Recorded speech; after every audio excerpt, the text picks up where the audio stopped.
Hello everyone, আজকে আমি তোমাদের সাথে এই কুমড়োর ফুলের বড়ার রেসিপিটা শেয়ার করব। তো তার জন্য আমার কি কি লাগছে চলো দেখে নাও। দেখো এখানে আমি কিছু কুমড়োর ফুল নিয়ে নিয়েছি। দেখো কতটা সুন্দর লাগছে কুমড়োর ফুলটা দেখতে, তাই না? আর আমার লাগবে হচ্ছে এখানে লবণ, হলুদ আর লঙ্কার গুঁড়ো। আর বেশি কিছু আমি ইউজ করব না। তো এখানে চলো এবার কুমড়োর ফুলগুলোকে কেটে নিই।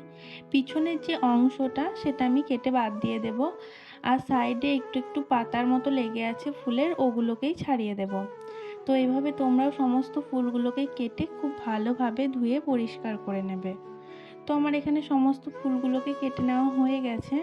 এবার আমি এর মধ্যে দিয়ে দিলাম দেখো বেসন আর পরিমাণ মতো চালের গুঁড়ো, আর দিয়ে দিচ্ছি লবণ, হলুদ গুঁড়ো আর লঙ্কার গুঁড়ো।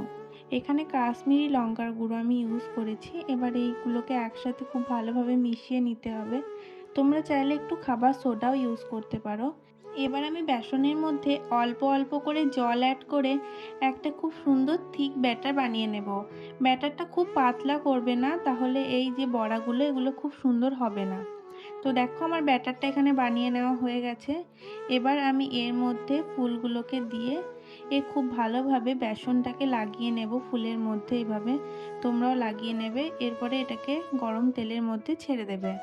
তো দেখো দিয়ে দিলাম আমি। এবার এটাকে মিডিয়াম ফ্লেমে 2 থেকে 3 মিনিট মতো টাইম নিয়ে ভেজে নিলেই রেডি হয়ে যাবে। খুব বেশি ভাজার দরকার নেই লাল লাল করে, তাহলে তেঁতো লাগবে পুড়ে গিয়ে। তো দেখো এটা আমার ভেজে নেওয়া হয়ে গেছে, তুলে নিলাম। চলো এবার সার্ভ করা যাক। তো রেসিপিটা তোমাদের কেমন লাগলো অবশ্যই কমেন্ট করে জানিও। আর রেসিপিটা যদি ভালো লেগে থাকে তাহলে অবশ্যই লাইক, কমেন্ট, শেয়ার করতে একদমই ভুলো না। বাই।